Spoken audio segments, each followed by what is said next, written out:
안녕하세요. 김신철 변호사입니다. 채무자가 전세자금 대출을 받아서 보증금으로 사용하고 그 다음에 개인회생을 신청하게 되면 그 전세보증금은 채무자에게 재산으로 잡히게 되는 건지 아니면 면제재산 범위만큼 공제를 받을 수 있는 건지 기준이 모호한데요. 또 전세대출을 받고 개인회생을 신청하면 그 돈은 안 갚아도 되는 건지 아니면 나중에 집주인에게 보증금을 돌려받았을 때 은행에게 결국에는 갚아줘야 하는 것인지 이런 것들을 궁금해하는 분들이 많습니다. 그래서 오늘은 이 개인회생을 신청할 때 전세자금 대출과 관련해서 채무자의 재산 가치가 어떻게 평가되고 또 보증금을 반환해야 하는 기준이 뭔지 한번 알아보겠습니다. 우선 가장 먼저 알아보셔야 할 것이 있는데요. 내가 받은 전세자금 대출이 담보대출인지 아니면 일반 신용대출인지 이것부터 가장 먼저 확인을 해 보셔야 됩니다. 이걸 손쉽게 알아볼 수 있는 방법이 있는데요. 대출받은 은행에 문의를 해 보시면 되겠죠.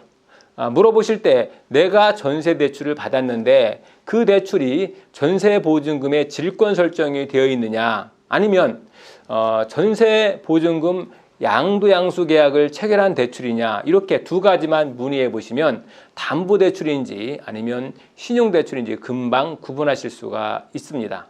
질권 설정은 임차인이 은행과 전세금 반환 청구권을 담보로 제공하는 질권 설정 계약을 체결하는 것인데요. 이때 임대인에게 질권 설정 사실을 통지하고 전세 계약서를 은행에 제출해서 은행으로부터 전세금 일부를 대출받는 거죠. 그래서 이 대출에 담보가 붙었다라고 해서 담보대출이다라고 하는 거죠.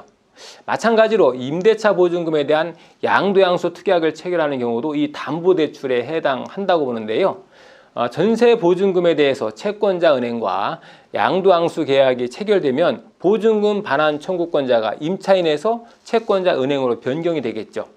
그러면 임차인이 퇴거할 때 보증금을 직접 수령하지 못하고 채권자 은행이 직접 집주인으로부터 보증금을 반환받아 가게 되는 거죠. 이 경우도 보증금 반환 채권이 은행에 담보로 양도된 것이니까 담보대출인 거죠.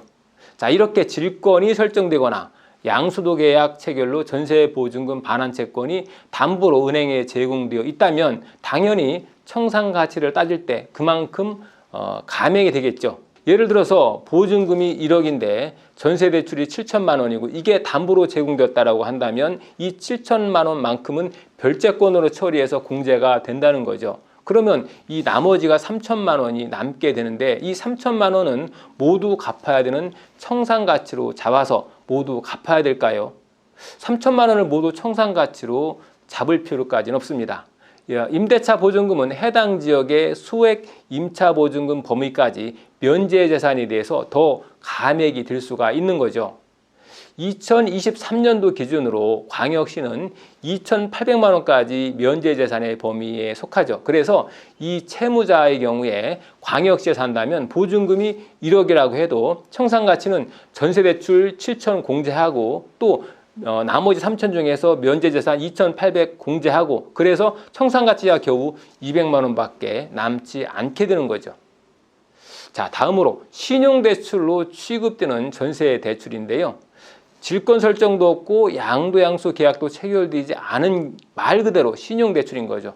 이런 경우 채무자가 개인회생을 신청하면 전세대출을 상환할 의무가 사라지기 때문에 보증금은 전부 신청인의 재산으로 잡혀서 청산가치를 보장해야 됩니다.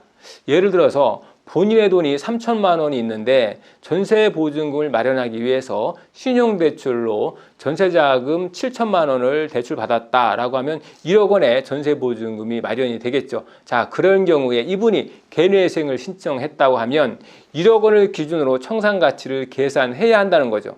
다만 이 경우에도 면제재산 범위만큼은 공제를 받을 수가 있겠죠. 그래서 이 경우에 광역시에 거주한다면 2,800만 원의 면제재산을 공제하고 남는 7,200만 원의 청산가치가 남겠죠. 그런데 예외가 있죠. 전국에서 유일하게 전주지방법원만큼은 전세대출을 받았으면 아예 면제재산을 인정해주지 않고 있는데요. 전주지방법원은 자체적으로 전세대출을 받은 채무자의 경우에 보증금 전액을 청산가치에 다 산정하는 것으로 결론을 냈다고 합니다. 그러니까 전주 관할 지역 채무자분들은 참고하시기 바랍니다.